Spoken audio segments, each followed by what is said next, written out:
Ah, Euh, non. J'espère que c'est clair. Ouais, Ouais. donc allez, j'y vais. Moi, je suis au café 50 milliards.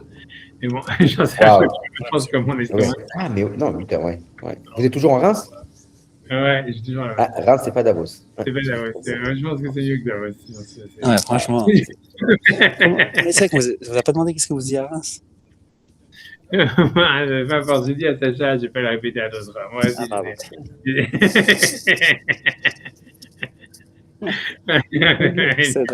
Non, je vous ai tout raconté de ma vie, mais c'est pas grave. Je prends C'est pas vrai, personnellement. toi, t'es trop Pierrot. Je veux dire, avec toi, la vérité, je vais même pas y croire, tu vois, je vais même pas y croire.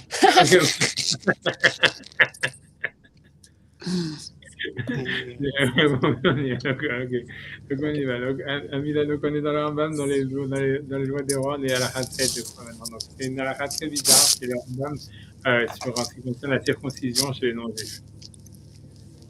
Donc j'y vais. Donc, ça peut paraître, c'est un sujet intéressant, vous allez voir. C'est très étrange, en tout cas, comment le Rambam il le traite. Donc, on nous dit Amila, et Savaba, Abraham, Bezaro, Bilvad. Donc, lui commence le Rambam par dire que la Brit Mila, et en plus, honnêtement, j'avais pas pensé à ça, mais c'est vraiment, ça va vraiment être connecté à ce qu'on étudie dans la Gemara dans Kiddushin. Si un jour Valentin il revient dans ce cours. Tu vois, Je suis là. non, Je regardais la batterie. Ah, voilà. je parle du cours dans Kiddushin.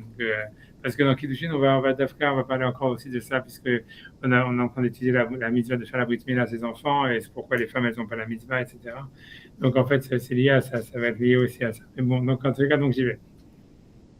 Donc, Amila, Nitzavaba, Abraham, Bezaro, Bilvad. Donc, alors, Rambam, il commence comme ça, il dit, donc, la brit mila, c'est une mitzvah qui a été donnée à Abraham uniquement et à sa descendance. Chez Nehemar, Ata, Vezaracha, Harecha, puisque le verset dit, toi et ta descendance après toi. Donc ça vient exclure Zaro chez Ishmaël. Donc ça vient exclure la descendance de Ishmaël, qu'ils n'ont pas la mitzvah de Brit Mila. Tout ça, on va voir la source, etc. C'est très étrange. Chez Nehemar, qui veut Yitzhak, qui carré les Chazara. Ça veut dire parce que le verset dit c'est en Yitzhak que tu auras une descendance. Donc du fait que quand Hachem il a donné la Mila à Abraham Avinu, il lui a dit toi et ta descendance après toi, et qu'on sait que par la suite c'est Yitzhak qui a appelé la descendance d'Abraham, donc c'est une exclusion de Ishmaël. Ensuite, il dit, mais Yatsa et Sav, c'est un plus grand chidouche. Car Yitzhak Amar Yaakov, Meitenechad Birkat Abraham, Lecha ou Zaracha. Et il dit, ça exclut Esav, parce que Yitzhak, il a dit à Yaakov, quand il fait les brachot à Yaakov, il dit que Hachem, il te donne les brachot d'Abraham à toi et à ta descendance. Donc ça veut dire que Esav lui-même, il aurait été exclu, en fait, de la mitzvah de la Brit Mila. Tout ça, tout en sachant que Ishmaël lui-même, il a eu la Brit Mila, ça c'est explicite dans la Torah. Et est-ce que Esav, il a eu la Brit Mila, ça c'est un gros débat. Et, on va voir, tu vois. Mais a priori, ça veut dire parce qu'a priori, Yitzhak, c'est sûr qu'il aurait dû faire la Brit Mila à ses enfants, tu vois. Donc ça veut dire a priori, on ne voit pas pourquoi, tu vois, il n'aurait pas fait la Brit Mila à Esav, bien qu'on a vu un midrash déjà qui disait que Esav, il n'avait pas eu la Brit Mila parce que justement il était rouge et qu'il pensait qu'il avait une maladie. Et que c'est pour ça que Esav il aurait pas eu la Brit Mila. Mais en tous les cas, ce que le Rambam il veut dire dans les psukim, c'est que même si Ishmaël il a eu la Brit Mila parce qu'Abraham il lui a fait, c'est marqué Mephouach dans la Torah, il n'a pas lui de mitzvah de faire la Brit Mila à ses enfants. De la même manière que Esav, même si Esav il aurait eu la Brit Mila parce qu'Yitzhak il lui a fait, lui il n'a pas de mitzvah de faire la Brit Mila à ses enfants. Tout ça parce qu'il y a marqué toi et ta descendance après toi, et qu'en fait, il n'y aurait que les descendants de Yaakov, finalement, qui sont appelés la descendance d'Abraham. Donc, c'est ce qu'il dit, Mekhlal Shiou Levado Zarosh al Abraham, parce que c'est donc du fait qu'il, quand Yitzhak il a béni Yaakov, il lui a dit qu'Hachem il te donne les bénédictions d'Abraham à toi et ta descendance. Ça veut dire a priori que c'est lui le seul qui est considéré comme la descendance d'Abraham. Amahazik Bedato, qui doit continuer sa religion, Uvdarko et Sharai, dans son chemin droit, et c'est eux qui ont la mitzvah de faire la brit mila. Donc, ok, pour l'instant, ça veut dire bien que c'est très étrange, ça veut dire parce qu'on ne voit pas pourquoi, en fait, bon, ça veut dire, ok, mais ça veut dire, c'est très bizarre, ça veut dire ce qui est étrange pour moi, c'est que, en fait, voilà, c'est que si Ishmael lui-même, il a reçu la brit mila, et que Esav, il a reçu la brit mila, on ne voit pas pourquoi est-ce qu'après, tout d'un coup, eux, ils n'aient pas la mitzvah de faire la brit mila à leurs enfants, quoi. Mais bon, on va dire, on va accepter le point jusque-là. Disons qu'on accepte ça, mais là, ça devient beaucoup plus cabreux dans la halakha d'après. Voilà. Le Rambam, il commence, il dit, parce qu'en fait, on sait qu'Abraham, après en fait la mort de Sarah, il s'est remarié avec une femme, il s'est remarié avec une femme qui s'appelle Ketora. Bon, selon certains, c'est Agar elle-même, selon d'autres, on a Rachid dans tous les cas que c'était Agar elle-même, mais en tous les cas, ou d'autres, c'était une autre femme, une troisième femme. Mais quoi qu'il en soit, avec cette femme-là, Ketora, il a plein d'enfants. Et la question est de savoir quel est le statut, est-ce qu'ils ont la mitzvah de Brit Mila? Et sur ça, le Rambam, il dit oui, ceux-là, ils ont la mitzvah de Brit Mila. Il dit Amrou Chachamim, nos sages ont dit, je ne sais pas où nos sages ont dit, honnêtement, je ne sais pas où est sa source, chez Bnei Ketora, les enfants de Ketora, chez Emzao Shel Abraham, qui sont a priori la descendance d'Abraham, qui sont des Africains a priori, chez Bacha Ishmael et Yitzhak, qui sont nés après à Ishmael et Yitzhak, Chayavim Bimila, ils sont obligés de faire la Brit Mila. Ok, alors ok, tu peux dire ok, très bien. Disons, c'est en soi un redouche, etc. C'est vrai qu'en fait, dans l'Agma, elle le dit au fond, mais c'est pas clair du tout. Ça veut dire, on va voir que Rachid n'est pas d'accord, etc. Mais là, le Rambam, il va faire un gros truc, encore une queue de poisson incroyable. Et il va dire un truc complètement bizarre. Et ça, c'est vraiment le truc vraiment, vraiment étrange. Il dit, Veoil venit tarvu ayam bnei Ishmael bivnei Ketora. Il dit, puisqu'aujourd'hui, les enfants d'Ishmael, ils sont mélangés avec les enfants de Ketora. Donc il dit maintenant, Israël-vous à Kol Bemila Bashmini. Tout le monde est obligé, donc il veut dire que tout le monde est obligé de faire la Brit Mila le 8e jour, de peur qu'en fait, peut-être qu'ils sont des enfants de Ketora. Mais s'ils ne le font pas, ils ne sont pas passibles de peine de mort. Donc c'est ça ce que le Rambam dit. Donc c'est très très très étrange la manière dont le Rambam il envisage cette halakha de Brit Mila. C'est parce que donc d'un côté, ça veut dire au début, il dit déjà un chidouche, mais ça c'est basé dans la Gemara, mais en tous les cas où il veut dire voilà en fait les enfants d'Ishmaël, bien que Ishmaël lui-même il a reçu la Brit Mila par son père, et là où lui il n'aurait pas une Brit Mila, il n'aurait pas la misère de faire la Brit Mila à ses enfants parce qu'il n'est pas considéré comme la descendance d'Abraham. Ensuite la même chose avec Esav, que bien qu'il aurait reçu la Brit Mila de son père parce que c'est un enfant de Yitzhak, il ne serait pas considéré comme la descendance d'Abraham puisque les brachot elles ont été données à Yaakov, donc lui il n'aurait pas la mitzvah de faire la Brit Mila. Ok, on peut dire, tout ça, on va voir ça, c'est vrai que dans la Gemara, il y a une source, on a l'impression que c'est vrai. Mais là où ça devient vraiment étrange, c'est qu'ensuite, il faisait un grand chidouche, il dit que lui, il pense que dans la Gemara, c'est marqué que les Chachamim, on va voir la Gemara après, il pense que les enfants de Ketora, eux, ils auraient une mitzvah de faire la Brit Mila, parce qu'eux, ils sont aussi là, ils sont la descendance d'Abraham. Parce que tu vois, c'est un scoop, quoi, je veux dire, c'est pourquoi ils sont tellement plus la descendance d'Abraham que Ishmaël, par exemple. Alors qu'on voit bien qu'Abraham, il devient Ishmaël, etc. Il faisait des tuiles pour lui.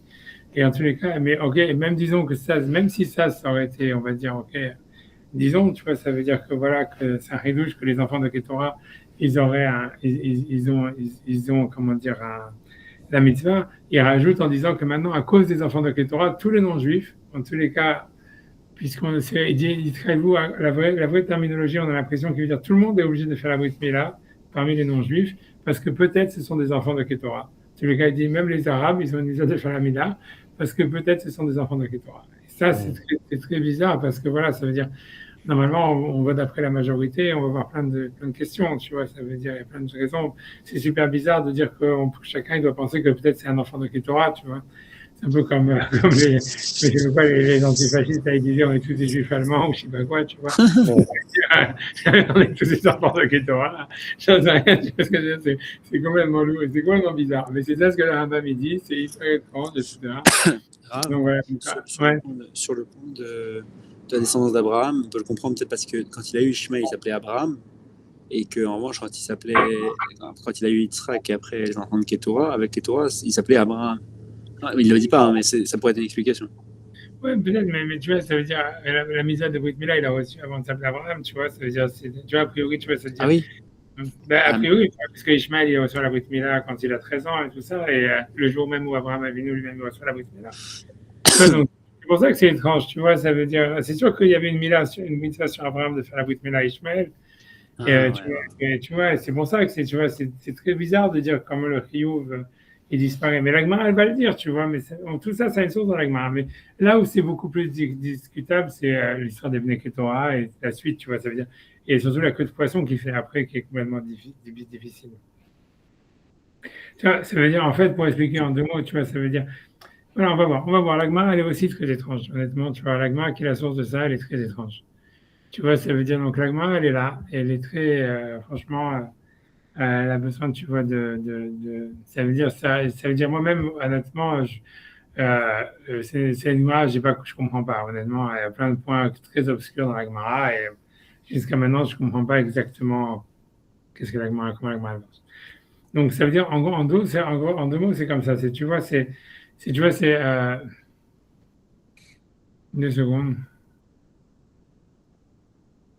Ok, ça veut dire, ok, bon, je sais pas, on va reprendre 2 secondes.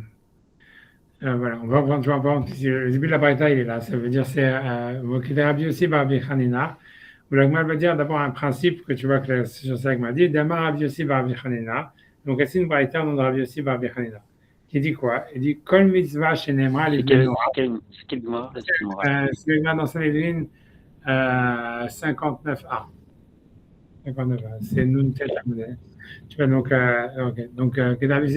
Damar Rabbi Yossi bar Rabbi Hanina. Rabbi Yossi bar Hanina, il a dit quoi? Il dit, Kol mitzvah shenemra livnei Noach. C'est-à-dire toute mitzvah qui a été donnée aux Bnei Noach, donc à Noach, on va dire, aux enfants de Noach, Benishnit Besinaï, et qu'elle a été répétée encore une deuxième fois dans le mont Sinaï, la Zevazé Nemra, ça veut dire que ça reste une mitzvah qui est et pour les juifs et pour les non-juifs. Si on peut donner par exemple, je ne sais pas, l'interdit de voler par exemple, l'otikzol, l'interdit de tuer, tout ça, ça veut dire que c'est des mitzvot qui étaient données aux Bnei Noach, mais qui ont été répétées dans le Sinaï. Et donc le fait qu'elles ont été répétées, c'est justement ça ce qui fait que ça reste des mitzvot et pour les Bnei Noach et pour les juifs. Par contre, il y a des mitzvot qui ont été donnés aux Bnei Noach, mais qui n'ont pas été répétés à Har Sinaï. Donc les mitzvot, les Bnei Noach, velo nishnit vesinaï, une mitzvah qui a été donnée aux Bnei Noach, mais qui n'a pas été répétée au Har Sinaï. Donc là, on dit les Israël neemra, velo livnei Noach. Donc ça veut dire que maintenant, cette mitzvah, elle est spécifique aux juifs, et elle n'est plus du tout, elle ne concerne plus les non-juifs.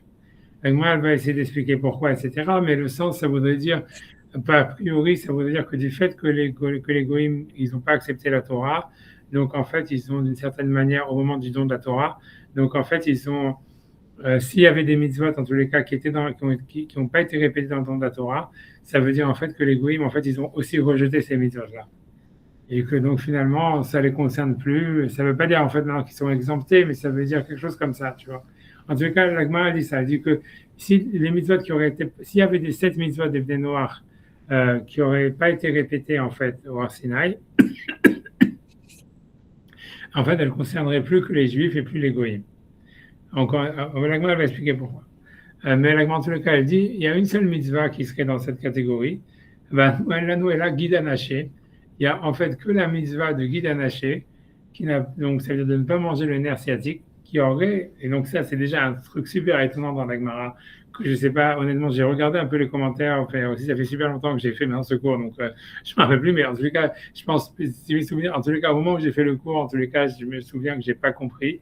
Mais en tous les cas, la Gemara, elle semble dire que voilà, que Guide Anaché, c'est-à-dire le fait de ne pas manger le nerf sciatique, c'était à la base une mitzvah qui avait été donnée au Bnei Noach, et que du fait qu'elle n'a pas été répétée au Har Sinaï, c'est pour ça qu'elle est venue, elle est devenue spécifique aux Juifs. Mais l'ibad de Rabbi Yehuda, et c'est selon l'avis de Rabbi Yehuda, tu vois, ça veut dire que ça veut dire que ça veut dire que c'est Rabbi Yehuda qui pense, voilà, c'est pour ça que je dis j'ai pas compris, c'est parce que quand on regarde dans la Torah, il est marqué clairement qu'une fois que Jacob s'est battu avec l'ange, donc sa hanche elle a été déboîtée, et c'est pour ça, le verset dit clairement, à cause de ça, les enfants d'Israël ne mangent pas le nerf sciatique jusqu'à aujourd'hui. Donc a priori, c'est quelque chose qui est vraiment spécifique aux enfants de Jacob, parce qu'il y a eu le combat avec l'ange, etc. Mais Rabbi Yehuda, je ne sais pas compris ni pourquoi ni comment, lui il pense que c'est une mitzvah qui concerne tous les Bnei Noirs. Ça veut dire que la mitzvah, qu'avant le Har Sinaï, tous les goïms, ils avaient l'interdit de manger le nerf sciatique à cause du combat de Jacob avec l'ange, ce qui on va voir, ça veut dire, c'est pas un problème en fait, c'est pas un problème, je veux dire anecdotique dans la Sougia, mais ça veut dire, il semblerait, ça veut dire, c'est un problème central, et c'est ça ce qui permet d'expliquer, ça va être une des grandes clés pour comprendre en fait la relation à la Brit Mila chez les non-juifs, c'est qu'il semblerait que la Gemara, elle pense que c'est obligé de dire ça, c'est que Abraham ou Yitzhak et Yaakov, avant le don de la Torah, ils avaient un message universel. Ils avaient une portée.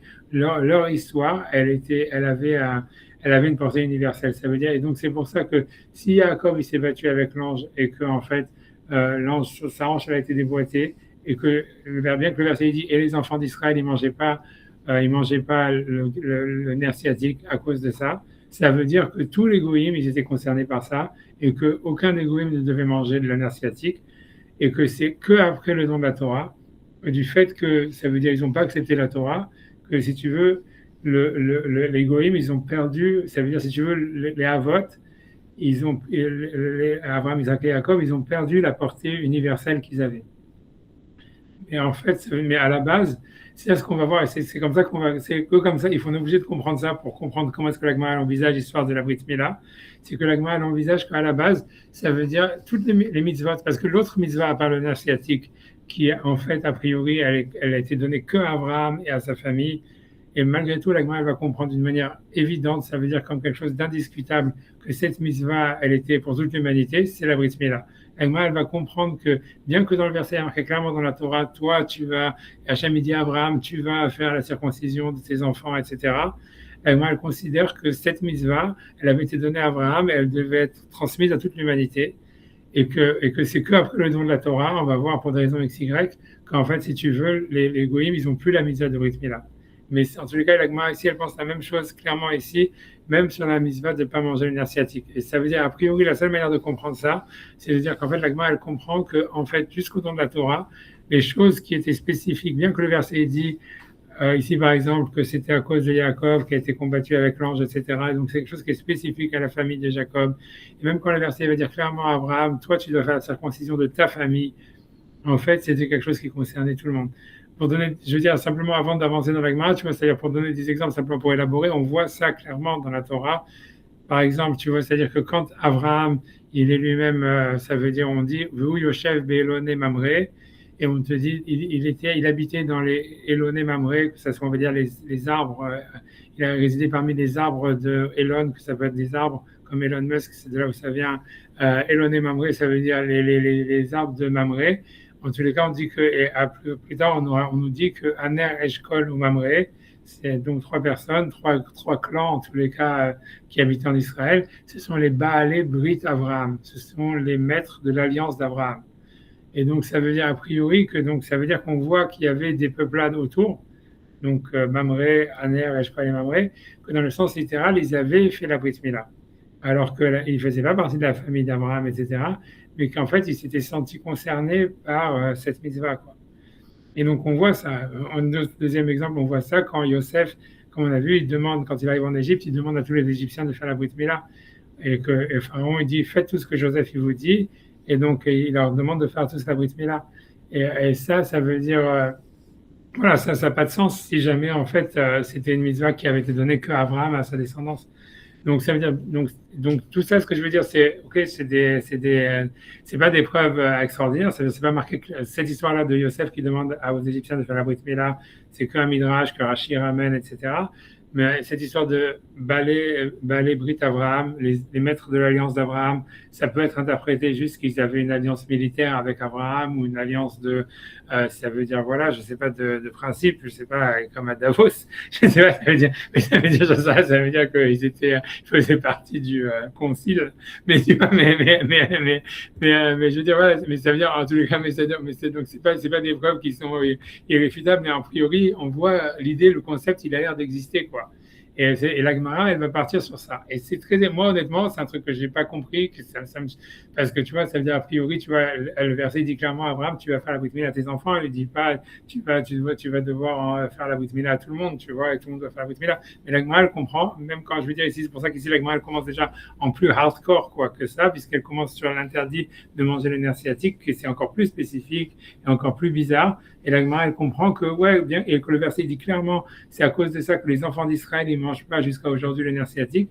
La Gemara, elle comprend, non, que les enfants d'Israël, ils mangeaient pas le nerf sciatique en tant que ben noir. parce que ça devenait quelque chose pour tous les Ben Noach, depuis ce combat de Jacob avec l'ange, que tous les Ben Noach, ils ne devaient pas manger le nerf sciatique, ce qui est tout à fait étrange. Mais tu vois, mais pourquoi pas? Tu vois, ça voudrait, l'idée générale, ça voudrait dire en fait en fait, les Havot, ils avaient une portée universelle et que c'est au nom de la Torah où en fait finalement l'élection d'Israël elle a eu lieu pour de bon parce que les Goïms ils ont rejeté la Torah. Mais qu'avant ça, voilà, c'était ce que Hachem il disait à Abraham, c'était pour tout le monde. Ça veut dire, si Hachem il dit à Abraham, tu vas faire la Brit Mila avec tes enfants, ça veut dire, ok, tout le monde qui est au courant, il doit faire la Brit Mila avec ses enfants. Si à l'Ibné Israël, Jacob il s'est battu avec l'ange et à cause de ça, sa hanche elle a été déboîtée, ça veut dire que tout le monde qui est au courant de cette histoire-là, il doit ne pas manger du nerf sciatique. C'est bizarre que ça soit. En tout cas, j'avance, tu vois, mais c'est ce que la Gemara elle comprend jusqu'à maintenant. Ok, donc la Gemara maintenant elle va rentrer plus spécifiquement sur l'histoire de la Brit Mila. Donc la Gemara rentre là-dedans, Amar mort, donc le Rav a dit, donc ça veut dire la Gemara a dit quoi, la Braïta a dit, Kol mitzvah shenemra livnei Noach, ça veut dire toute mitzvah qui a été donnée au Bnei Noach, Venishnet Vesinaï, qui a été répétée au mont Sinaï, Azé Vazé Nemra, donc elle a été dit aux deux. Ok, d'abord la Gemara elle dit, par contre tu vois, ça veut dire, donc la Gemara elle veut dire pourquoi on dit ça, elle dit, la Gemara elle questionne le principe général, pas sur la Brit Mila, pour l'instant elle questionne sur le principe général d'expliquer qu'est-ce que ça veut dire qu'une mitzvah qui a été répétée au mont Sinaï, comme par exemple ne pas voler, ne pas tuer, ça veut dire que ça parle d'eux. La Gemara dit Ader Abba, je devrais dire au contraire, mais du fait qu'elle a été répétée à Sinaï, les Israël n'aimera Beno Livne Noach. On devrait dire que voilà, du fait que la Torah a dit spécifié ne vole pas, ne tue pas, ça veut dire que cette mitzvah, au monde, dans les 10 commandements, on va dire, ou dans leur Sinaï, ça voudrait dire en fait que les Goïms, eux, ils ne sont pas concernés par cette mitzvah, parce que si jamais c'était une mitzvah pour tout le monde, pourquoi est-ce qu'Hachem il a besoin de la donner au mont Sinaï, puisque ça concerne tous les êtres humains avant le nom de la Torah. Ok, sur ça, la Gemara elle dit, Méditne Avodazara, donc ça m'a dit, elle botte un peu en touche là-dedans. Elle dit simplement une preuve que c'est pas vrai, que le raisonnement il n'est pas vrai. Elle ne va pas expliquer pourquoi c'est pas vrai, mais elle va apporter une preuve comme quoi on voit que c'est pas vrai. Ça veut dire que l'idée c'est que comme quoi on voit que la règle est vraie, comme quoi que les mitzvot qui ont été répétées au Har Sinaï, elles concernent les juifs et les non-juifs, et le contraire, celles qui n'ont pas été répétées au Har Sinaï, elles ont été enlevées des non-juifs. La preuve, c'est l'interdit de l'idolâtrie. Ça veut dire, puisque le premier 10 commandements, c'est l'interdit de faire l'idolâtrie. Or, on sait que l'idolâtrie, a priori, c'était une avéra qui était même chez les non-juifs. Et on trouve que cette avéra, elle reste, ça veut dire, chez les non-juifs après le don de la Torah, puisque Hachem, il dit, voilà, vous allez détruire les goïms qui sont en Israël parce qu'ils font la vodazara, parce qu'ils font l'idolâtrie. Donc, ça prouve qu'en fait, qu'une mitzvah qui a été répétée au Har Sinaï, en fait, bien qu'elle avait été déjà donnée aux non-juifs avant, elle reste valide pour les non-juifs après le Har Sinaï, puisqu'on voit qu'ils sont punis sur l'idolâtrie, voilà, alors que c'est une mitzvah parce que c'est une mitzvah qui a été répétée au Har Sinaï. Donc, c'est un argument compliqué, parce qu'on pourrait dire que c'est parce que c'est local, enfin, parce que c'est lié à la terre. Ok, ça c'est ça, pourquoi ça dire, je sais pas pourquoi c'est lié à la terre, tu vois, je veux dire, whatever. Non, ça le fait de partir de tu veux dire que la mitzvah de détruire les nations, elle est que sur Israël, quoi. C'est ce que tu veux dire. C'est-à-dire, si on n'a pas une mitzvah, Hachem, il n'a pas dit au Bnei Israël d'aller partout dans le monde et de détruire tous les idolâtres qui existent dans le monde, quoi. De faire le djihad. Ok, je comprends ce que tu veux dire. C'est vrai, je comprends. Ok. Ok, j'entends ce que tu dis. Ok, en tout cas, c'est ce que la Gemara dit, quoi. Donc, elle dit, je vais dans les mots, tu vois, Mideitne Avodazara Besinaï. Mais en tout cas, la Gemara n'a pas répondu sur le principe de la question. Ça veut dire simplement prouver que le principe était vrai, mais elle dit quoi, pourquoi, tu vois. Elle a dit, voilà, on voit qu'il y a des mitzvot qui sont répétées à Sinaï, elles restent concernant les goïms. La preuve, c'est la Avodazara. Mais après, elle n'a pas expliqué, tu vois, parce que la Gemara était partie sur une question logique en disant, mais si jamais en fait c'était quelque chose qui concernait les goïms, alors pourquoi est-ce qu'Hachem avait besoin de le répéter puisqu'il avait déjà donné aux goïms? Donc normalement la logique elle serait plutôt inverse, que si ça a été répété au Har Sinaï, ça veut dire en fait ça concerne plus les goïms. Et sur ça la Gemara n'a rien répondu, simplement elle dit voilà, on voit que c'est pas vrai, mais elle ne dit pas pourquoi c'est pas vrai. Peu importe, tu vois, on va pas pouvoir s'arrêter sur tous les. C'est pour je dis, cette Gemara elle est en fait très étrange.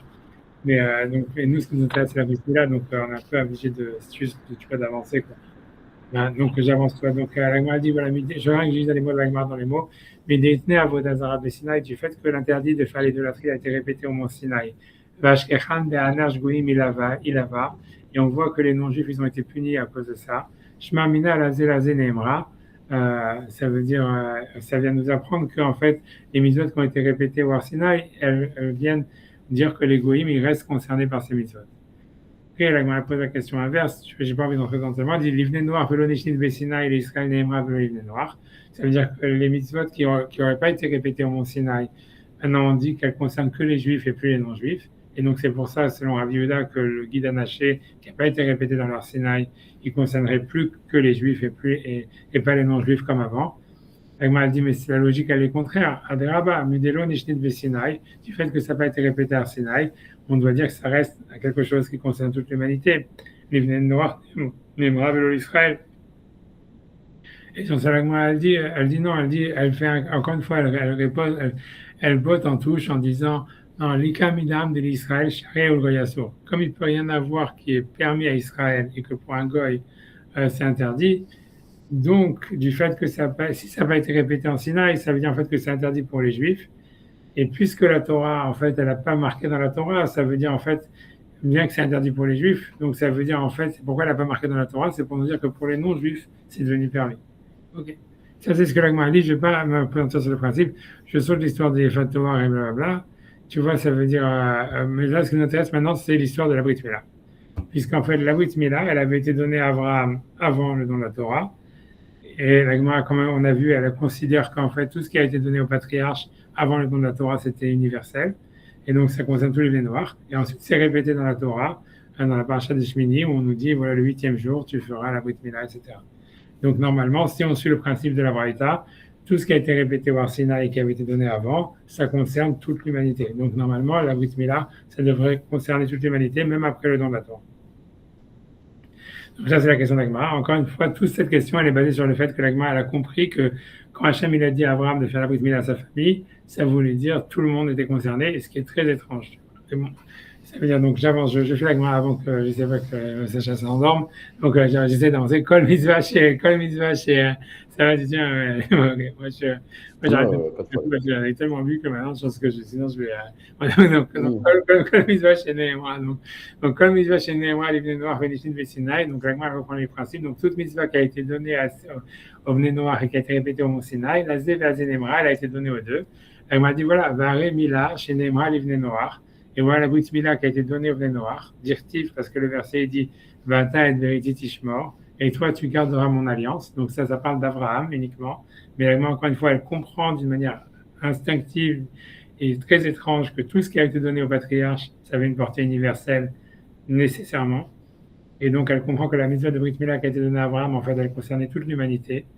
Et donc elle dit, et ça a été, et ça c'est pas remis en cause par la Gemara, ça veut dire l'idée c'est que cette mitzvah de Brit Mila avant le don de la Torah, c'est sûr que ça concernait toute l'humanité, ce qui est excessivement étrange. Et la Gemara dit, et en plus, Venishni de Sinaï, ça a été répété au mont Sinaï, parce que le verset dit, Bayom, c'est dans la paracha de Shmini, dans Vayikra, ou Bayom Hashmini, Yimol, Bessar Lato, où la Torah dit, quand elle parle de la loi de la pureté de la femme qui donne naissance, on nous dit après, le 8e jour, il fera la Brit Mila, etc. Donc, ça a été répété. Donc, normalement, la mitzvah de Brit Mila, elle devrait concerner et Israël et les non-juifs. Ça devrait être une mitzvah universelle. L'Israël n'est pas de l'olive noire. Et pourtant, on sait qu'on voit que, a priori, ça veut dire qu'on prend for granted qu'on n'a pas vu qu'il y aurait une mitzvah pour les non-juifs de faire la Brit Mila. Alors, comment ça fonctionne? Alors, la Gemara, donc, elle va donner une réponse. Elle dit non, mais à où les Mishkei Shabbat ou Deata? Ça veut dire, c'est vrai en fait que la mitzvah a été répétée dans la Torah, mais comme on peut dire que la raison pour laquelle la Torah elle a répété la mitzvah de la Mila, c'était parce que pour nous dire qu'on peut la faire le Shabbat, parce qu'on fait la Brit Mila Shabbat, parce qu'il est marqué Bayom Afilu Shabbat, le 8e jour même le Shabbat. Donc on peut dire c'est pour ça que ça a été répété, mais en fait c'est pas pour nous dire que ça reste une mitzvah qui reste pour l'humanité. Donc en fait la répétition n'est pas une preuve comme par exemple l'interdit de voler ou de tuer. Comme quoi la mitzvah elle resterait pour l'humanité, puisque en fait, si la mitzvah de Brit Mila a été répétée aux Juifs dans la Torah, c'est peut-être uniquement pour nous permettre de la faire Shabbat. D'ailleurs, ma fille le Shabbat. Ok, donc j'arrête ici, mais je sais pas ce que je vais commencer, tu vois, bref, tu vois, ok, tu vois, ok, je sais pas si je vais entrer dans Pierre Rivière, mais je vais pas, tu vois, je sais pas ce que je me dis, sinon on va jamais s'en sortir. Ok. Ok.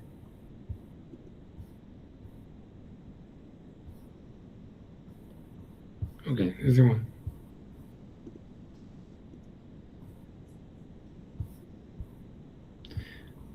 Ok, sur ça, l'agma, donc, tu vois, on va rester sur cette première Ibaïtema où l'agma, elle veut dire en fait que, voilà, en fait, si tu veux, la Brit Mila, elle a été répétée à cause de mitzvot qui ont été donnés, ça veut dire qu'on peut la faire même le Shabbat, et que c'était, mais, et donc, c'est pas considéré comme une mitzvah qui a été répétée, et c'est pour ça qu'elle s'adresse pas au reste de l'humanité.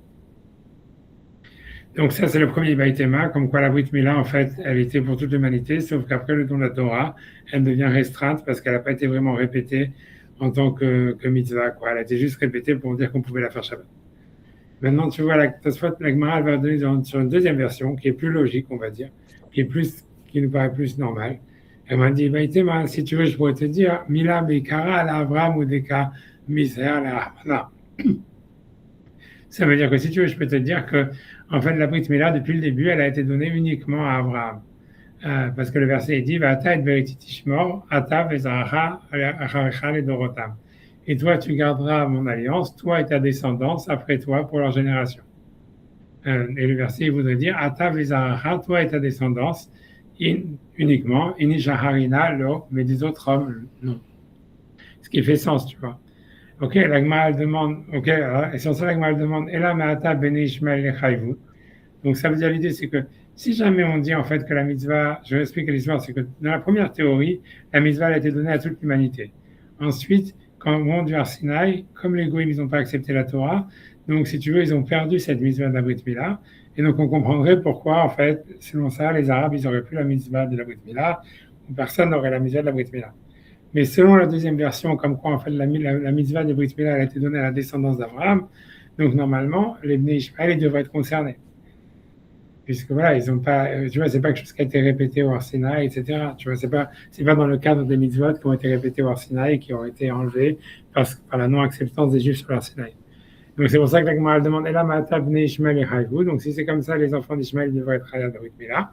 Et ma réponse, tu vois ce que le Rambam dit, qui veut Yitzhak qui carré les chazera, que c'est uniquement dans Yitzhak qu'il y a une descendance, et donc la descendance de Ishmaël, elle n'est pas obligée de faire la Brit Mila. Ensuite, la Gemara demande Bnei Esav lechayvu, les enfants de Esav, ils devraient avoir l'obligation de faire la Brit Mila. Elle m'a dit Be Yitzhak, en Yitzhak, Velo kol Yitzhak, et pas tout Yitzhak. Tout ça, ça suit un peu ce que le Rambam a dit, qu'il n'y a pas de mitzvah en fait sur les enfants d'Ishmaël, les enfants de Esav, bien qu'ils sont descendants d'Abraham, parce qu'ils ont été exclus. Ensuite, tu vois la Gemara, Matkif la Avoshaya, elle m'a dit sur ça Avoshaya, et là, Mata bene Ketora lo li chayvu. Et si c'est comme ça, les enfants de Ketora, ils ne devraient pas être chayav. Alors, tu vois, la question, qu'est-ce que ça veut dire? Tu vois, pourquoi pas? Ça veut dire, d'où est-ce que tu sais que les enfants de Ketora, ils étaient obligés de faire la Mila? Ça veut dire, on vient de te dire que, tu viens de te dire que la seule descendance d'Abraham, c'est dans Yitzhak, et c'est pas tout Yitzhak, etc. Donc, ok, et on voit bien qu'on a vu que Ishmael, il a fait la Brit Mila lui-même, et a priori, ça, il a eu la Brit Mila par son père. Donc, et malgré tout, ils sont exclus. Pourquoi tout d'un coup, toi, la Gemara, elle commence à dire, mais comment c'est possible que les enfants de Ketora, ils ne sont pas obligés? Alors, c'est pour ça que, quelle est la question de la Gemara? Donc, si tu veux, Rashi, il va expliquer la Gemara, ce qu'on peut le regarder dans les mots, ça veut dire que Rashi, il va expliquer que la question de la Gemara, elle est simple. C'est de dire que pourquoi Abraham, ça veut dire, ok, qu'Abraham, au début, quand Hachem, il lui a demandé de faire la Brit Mila, il a fait la Brit Mila à Ishmaël, c'est parce qu'il n'avait pas d'autre descendance. Donc, on voudrait dire, en fait, qu'à un moment de la Brit Mila, quand Hachem, il donne la Brit Mila à Abraham, la véritable descendance d'Abraham, c'est Ishmaël. C'est que par la suite, en fait, que Ishmaël, il est disqualifié, et que donc la descendance d'Abraham, ça devient Yitzhak.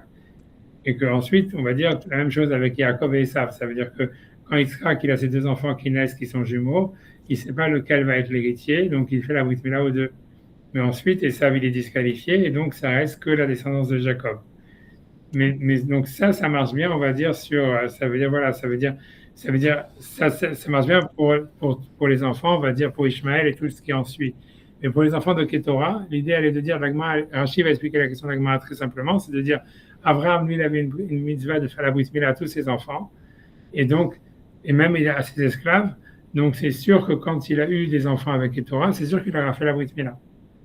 Et c'est sur ça que l'Agma demande. L'Agma dit, mais pourquoi, si sa descendance véridique, c'était déjà, Yitzhak était déjà né, et peut-être même non, en fait, Yaakov n'était pas encore né, mais en tout cas, Yitzhak était né, et il savait que sa descendance allait être à travers Yitzhak, puisqu'Hachem lui avait dit, alors pourquoi il va faire la Brit Mila aux enfants de Ketora par la suite? Et sur ça, tu vois, l'Agma elle répond en disant, non, mais il y a un verset qui dit quand Hachem il dit à Abraham, il dit si tu fais pas la brit mila à tes enfants et à tes esclaves, ça sera considéré comme quoi tu as renié mon alliance. Et donc, ça voudrait dire que la mitzvah sur Abraham de faire la brit mila à ses enfants, elle était catégorique. Et même ceux qui n'étaient pas considérés sa descendance, Abraham, il avait une mitzvah de faire la brit mila sur eux. Ce qui veut dire, pour en deux mots, selon Rashi, lui, il pense que Abraham, il avait une mitzvah de faire la brit mila à ses enfants qu'il a eu avec Ketora, mais cette mitzvah, elle a pas perduré dans les générations après. Ça veut dire pour Abraham, pour Rashi va expliquer quand on dit quand l'Agma demande, parce que la question elle est bizarre, comment l'Agma elle peut assumer d'une manière tellement évidente, mais si c'est comme ça, est-ce que les enfants de Ketora, ils n'ont pas d'obligation de faire la brit mila? Pourquoi pas? Si les enfants d'Ishmaël, ils n'ont pas, les enfants de Ketora, c'est sûr que non. C'est pour ça que Rachid explique, non, la question de l'Agma, ce n'est pas les enfants des enfants de Ketora. Ça, c'est sûr que les enfants des enfants de Ketora, ils n'ont pas d'obligation de la brit mila, de la même manière que les enfants d'Ishmaël, ils n'ont pas la brit mila, de la même manière que les enfants d'Esav, ils n'ont pas la brit mila. La question de l'Agma, c'est les enfants de Ketora eux-mêmes, puisque Abraham, lui, il avait une mitzvah catégorique de faire la brit mila à ses enfants, comme il a fait à Ishmaël, comme Yitzhak, on va dire, il a fait à Esav. Et donc l'Agma dit oui, il avait une mitzvah catégorique de faire la brit mila sur les enfants de Ketora. Voilà, c'est tout, mais ça ne s'est pas transmis aux générations d'après. Et sur ça, l'Agma dit, ça serait quoi la source? Alors qu'Hachem lui avait déjà dit que sa descendance était Yitzhak. Elle m'a dit, oui, c'est parce qu'il y avait, à part la mitzvah de faire la brit mila, il y avait un interdit pour Abraham de renier l'alliance et ne pas faire la brit mila à ses enfants. Ça aurait été une manière de renier l'alliance. Donc c'est ça ce que l'Agma répond. Tu vois, mais selon Rashi et selon la majorité des avis, ce qui reste l'avis de presque tout le monde, à part Maïmonide, eux, ils n'ont jamais rêvé, tu vois, de penser que l'Agma, elle pensait que les enfants de Ketora, ils avaient une mitzvah de faire la brit mila dans les générations à venir. Tu vois, ça veut dire l'Agma, elle a posé la question pour eux. La question, selon Rachid, l'Agma, c'est juste, est-ce que ça veut dire que Abraham lui-même, il n'aurait pas fait la brit mila à ses enfants qu'il a eu par la suite, puisque c'est pas sa descendance. Et sur ça, l'Agma a dit non. Abraham, il avait une mitzvah de faire la brit mila, quoi qu'il arrive, pour ne pas renier l'alliance d'Hachem. Tu vois, c'est ça, c'est ce que Rachid explique. Mais encore une fois, le Rambam ne lui explique pas comme ça. Le Rambam lui explique que la mitzvah de Bnei Ketora, c'était une mitzvah, parce que quand la Gemara demande les enfants de Bnei Ketora, ils ne devraient pas être hayav. Alors, tu vois, ça veut dire que c'est une question plus générale, et c'est pour ça que la Gemara dit non, c'est une question même sur les enfants et les descendants de Bnei Ketora. Et sur ça, la Gemara dit non, on apprend qu'ils étaient obligés du fait qu'il y a marqué El Veriti et Phare, ça veut dire mon alliance il a renié les rabbins de Bnei Ketora pour inclure les enfants de Ketora. Ok, tu vois, ça veut dire, tu vois, je vais pas, donc il y a pas, tu vois, il y a rien à rajouter par rapport à ça, tu vois. Et donc, mais ce que je veux dire, pour revenir sur la vie de Rambam, donc, je sais pas, j'espère que c'est clair, c'est clair pour vous, j'espère que vous avez compris que Rachid, on peut faire Rachid dans les mots si vous voulez, mais si vous voulez, Rachid, lui, en fait, lui, pense que les Bnei Ketora, ils n'ont pas d'obligation de faire la brit mila, c'est uniquement Abraham qui avait cette mitzvah pour ses enfants, mais c'est tout, ça c'est pas ça c'est pas, on va dire, continuer sur ses enfants. Mais le Rambam, encore une fois, lui dit que la mitzvah, elle est pour tout le monde. Maintenant, qu'est-ce que ça veut dire? En grosso modo, ce qui serait logique, parce que c'est la marloquette dans ce que la mitzvah de la brit mila incombe à l'enfant ou au père, ça? Ouais, ça, on va le faire d'ailleurs dans la Gemara, etc. Tu as raison, tu as tout à fait raison sur cette histoire-là. Ça veut dire, tu as raison dans ce que tu dis. C'est ça, c'est sûr que c'est d'un côté ce qu'il dit Rachid. C'est même la même chose, tu vois, ouais, toi tu veux dire si c'est sur l'enfant, ouais, lui-même, tu vois, c'est la même chose sur Ishmaël, tu vois, ça veut dire, pour moi c'est difficile de dire que Ishmaël il a une mitzvah d'avoir la brit mila et qu'il ne transmet pas à ses enfants. Mais on voit bien que le passage, ça veut dire Agmara le dit clairement, tu vois. Et a priori, tu le dis, à partir du moment que tu le dis pour Ishmaël et tu le dis pour Esav, je ne sais pas pourquoi ça serait difficile de le dire sur les enfants de Ketora, tu vois ce que je veux dire. Et c'est ce que Rachid pense, tu vois. Rachid lui pense, voilà, cette mitzvah, elle n'est pas transmise qu'à la descendance d'Abraham, qui est les enfants de Jacob, et c'est tout, tu vois. Mais oui, parce que si jamais, je ne sais pas si ça colle avec ce que Rachid pense, mais si on considère que la mitzvah, elle incombe au père, bon, bah, Abraham, il a la mitzvah de faire. Ah oui, pourquoi il n'aurait pas eu la mitzvah de le faire à Ishmael alors? Oui, il a eu la mitzvah de Ishmael, parce qu'il a fait Ishmael. La question voilà. Donc il a fait Ishmael, donc il a fait Ketora, les enfants de Ketora, mais les enfants de Ketora, eux, ils n'ont plus la mitzvah. Ils n'ont pas la mitzvah. Ouais, c'est ce que Rachid pense, tu vois, c'est ce que Rachid pense. Oui, parce que la mitzvah, elle incombe à Abraham. Donc Abraham. Ouais. C'est ça, tu vois. Et le Rambam lui dit non, tu vois, il fait une distinction, c'est ce qui est super étrange, entre les enfants de Ketora, que la mitzvah, elle perdurait dans les générations à venir, alors que tu vois, chez Ishmaël et chez Esav, eux, ils ont eu la mitzvah sur eux-mêmes, mais ils n'ont pas une mitzvah à transmettre ça à leurs enfants, tu vois. Et la question, elle veut dire pourquoi, tu vois, ça veut dire, C'est-à-dire même à travers les versets, c'est difficile, tu vois, de voir comment ça fonctionne. Tu vois pourquoi si tu vas tu vas inclure, puisque les versets, ils sont pas spécifiques. Il y a des versets qui semblent exclure parce qu'il y a marqué toi et ta descendance après toi, selon ce que la Gemara dit dans la deuxième version.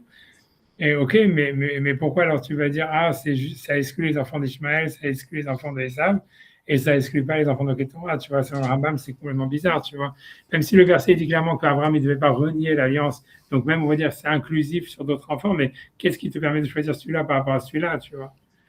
Tu vois, si tu vois, Rachid est beaucoup plus clair, parce que Rachid dit non, en fait, il n'y a aucune. La mitzvah, elle était que sur Abraham, parce qu'il ne fallait pas qu'il renie l'alliance. Donc, il devait faire une mitzvah, la brit milah sur tous ses enfants. Et ensuite, tu vois, ça veut dire à sa descendance, et sa descendance, ça s'est avéré que c'était que les enfants de Jacob, tu vois.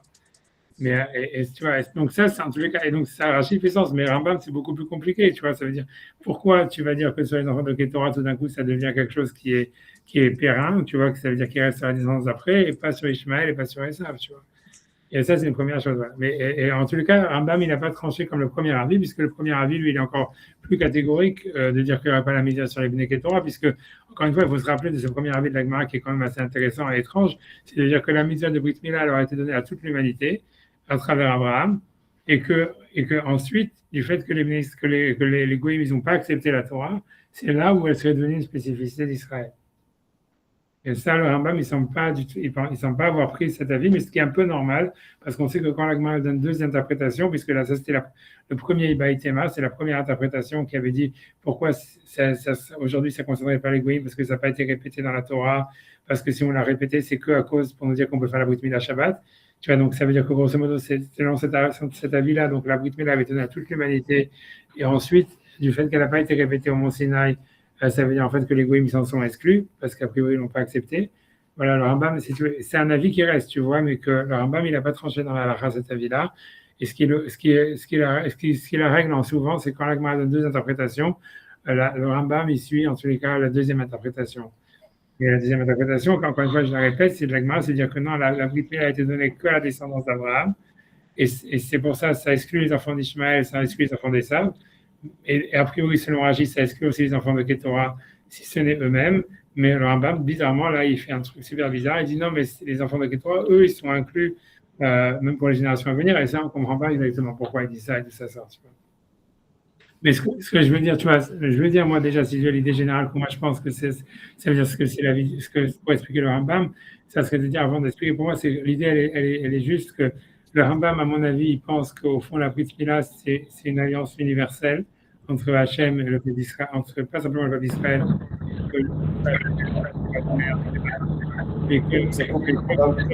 Si c'est moi ou si c'est vous, mais j'entends rien là. Peut-être c'est Valentin, le bruit derrière toi. Je sais pas, j'espère que. Ah ouais, c'est bon. Ok, vas-y.